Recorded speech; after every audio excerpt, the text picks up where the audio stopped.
రామ్ విలాస్ పాస్వాన్ దేశవ్యాప్తంగా అందరికీ తెలిసినటువంటి వ్యక్తి, అట్టడుగు వర్గాల నుంచి ఉన్నత స్థాయికి ఎదిగిన వ్యక్తి, ఎన్డీఏ యూపీఏ రెండిట్లలోనూ మంత్రిగా చేసినటువంటి వ్యక్తి.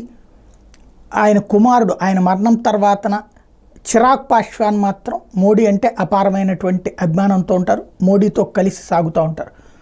మోడీ భక్త హనుమాన్ని నేను అని ప్రకటించుకుంటారు. ఈవెన్ 5 పార్లమెంట్ స్థానాలు ఇచ్చింది, 100% స్ట్రైక్ రేట్. ఆంధ్రప్రదేశ్లో 2 పార్లమెంట్ స్థానాలు, 21 అసెంబ్లీ స్థానాలు గెలుచుకున్నటువంటి జనసేన 100% స్ట్రైక్ రేట్ అయితే, అక్కడ కూడా 5 పార్లమెంట్ స్థానాలు గెలిచి 100% స్ట్రైక్ రేట్ సాధించాడు చిరాగ్ పాస్వాన్.